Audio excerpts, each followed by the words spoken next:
सारा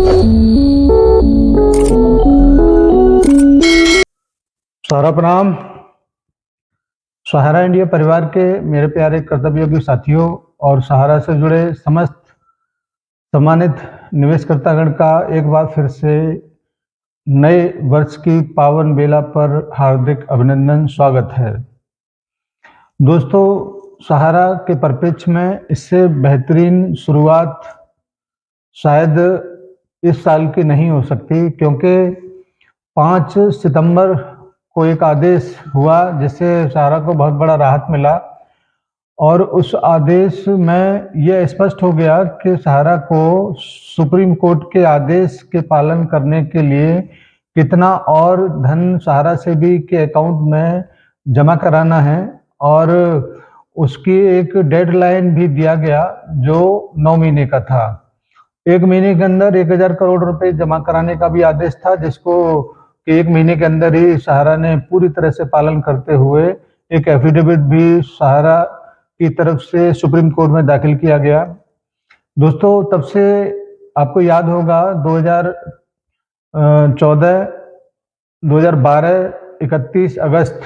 को जो आदेश हुआ था उसमें इस बात का ही पता नहीं था कि सहारा से भी अकाउंट में जितनी भी संपत्ति बिकेगी उस सबका अकाउंट में पैसा चला जाएगा, जिससे सहारा के निवेशकर्तागण को 1 रुपया भी नहीं मिलेगा। वो सब का सब सहारा से भी अकाउंट के जॉइंट अकाउंट में जमा किया जाएगा। मगर 5 सितंबर को आदेश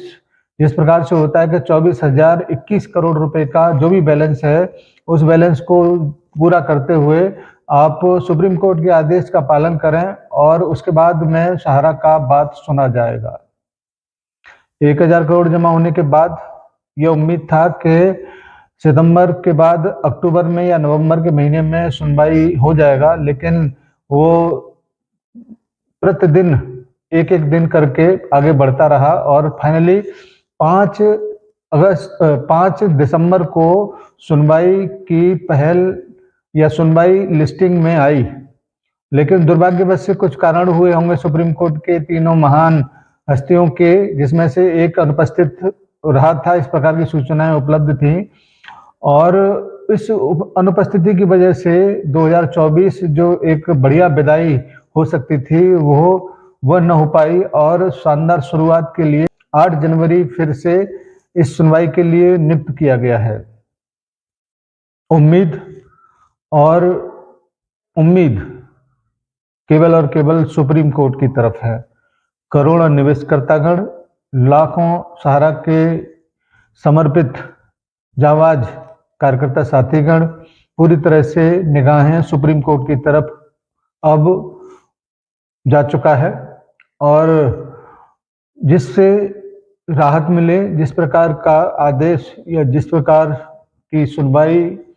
होनी चाहिए, ये सबको पूरी तरह से उम्मीद है, क्योंकि बहुत बड़ा अंतराल समय का, धैर्य का, हिम्मत का हो चुका है और अब शायद ही किसी सामान्य जमाकर्ता के दिल में, मन में हिम्मत शेष बच रहा हो और हमारे कार्यकर्ता जो कहीं तबाही के कगार पर खड़े हैं और जान माल का नुकसान झेलते हुए यहाँ तक पहुंचे हैं, उम्मीद पर कि सुप्रीम कोर्ट लाखों लोगों की भावनाओं की कदर करते हुए ऐसे डिसीजन सुनाएगा जिससे उन सबको राहत मिलेगा और एक जो उम्मीद हमेशा से बना रहा है सुप्रीम कोर्ट की ओर, वो उम्मीद जरूर पूरा होगा, ऐसा हम सबका मानना है। लेकिन अंततः सुप्रीम कोर्ट के आदेश को सर्वोपरि मानते हुए हम सबका ये दायित्व बनता है कि हम सब उस आदेश का सम्मान रखें जो भी आदेश 8 जनवरी को आना है। खराब तो आ नहीं सकता, अच्छा ही आएगा, क्योंकि आपने और हमने इतना लंबा इंतजार हारने के लिए नहीं किया, जीतने के लिए किया है और निश्चित रूप से जीत आपकी जरूर होगी, क्योंकि सत्य को ज्यादा देर तक झूठ के बादल छुपा नहीं सकते, उसका सूरज एक न एक दिन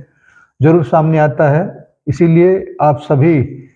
उम्मीद के दामन को कसकर पकड़े रखें, जिससे आने वाले समय में जो खुशियां आपका इंतजार कर रहा है वो खुशी सबके चेहरे पर मुस्कुराहट के रूप में आ जाए, और जो दुख तकलीफ इतने दिनों से आप लोगों ने झेला है उसके ऊपर थोड़ा सा राहत का मलहम माने सुप्रीम कोर्ट लगा दे, ऐसी पूरी संभावना है, उम्मीद है, निवेदन है। साथियों, एक बात और मैं आपसे बहुत विनम्रता से ये कहना चाहूँगा कि सही सूचना सुप्रीम कोर्ट के आदेश के बाद आएगी, और वो तभी आ सकती है जब उसकी साइट पर वो आदेश प्रदर्शित हो, क्योंकि अभी कुछ ही समय पहले 4-5-6 दिन पहले मैंने एक वीडियो आपके समक्ष रखा था कि 15 जनवरी से पहले आपको सुप्रीम कोर्ट में लिस्टिंग दिखाई देगी, और वो बात सत्य साबित हुआ। 8 जनवरी फाइनली हम बहुत उम्मीदों के साथ सुप्रीम कोर्ट की तरफ देखेंगे,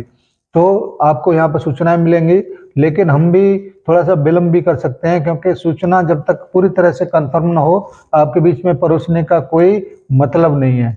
धन्यवाद आज की इस छोटी सी और खुश भरी मीटिंग के लिए। आप सभी का सादर आभार, सादर प्रणाम, और अपने समस्त सम्मानित निवेशकर्तागण को इस धैर्य की परीक्षा में सादर अभिनंदन, नमस्कार, जय हिंद, सादर सा प्रणाम।